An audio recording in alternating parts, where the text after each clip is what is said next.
CBS News contributor Nicholas Thompson is editor of the New Yorker magazine's website, NewYorker.com. Nick, good morning. Good morning, Charlie. So what are we learning here?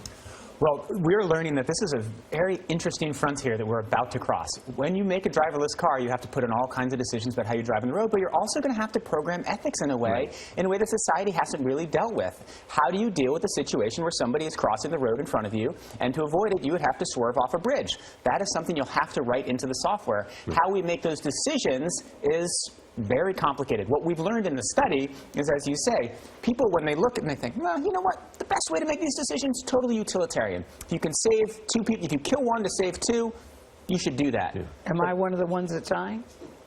Are you? Well, depends if you're a pedestrian or if you're in the car as a passenger, right?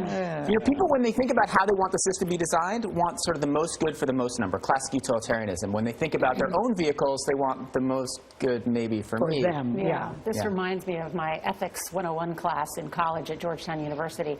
But these are not just philosophical issues. They're going to involve legal issues, too, right? Right. They're going to, because as the car's software is set, those are decisions that the company can be made. So you can imagine a scenario where a car does something, and then a lawyer says, well, you know what? The manufacturer's at fault because of the way they programmed in the morality into the software. Even if it's a moral dilemma, you argue that this is more important to have driverless cars than not. Well, for a couple of reasons. Number one, the number of accidents, I think, will be dramatically reduced by driverless cars, right? Remember, driverless cars don't drink, they don't text, right? So you're going to have, and they have a lot more information. When they're on that bridge, they're going to know exactly where the wall is. They don't fall asleep either. They don't fall asleep, right? So driverless cars will massively improve safety, right? But they just open this whole new frontier of decisions that we are usually making instinctively. So they'll be making the same decisions with a lot more information. They'll probably make better decisions, but they're still complex decisions. And who decides what is programmed into the decision-making process? Well, you can imagine that it could be the government. The government could say, you know what? We have to do X, Y, and Z. Here are some standards. Here are some rules. Here are some principles. You can imagine that it's sort of left up to the manufacturer.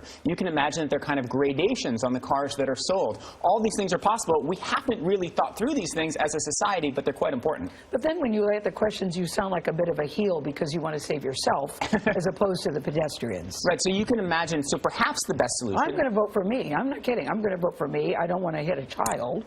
But if it comes to, you know, my life or somebody else's, why wouldn't you want to save your own life? Okay, well, what if it's 2?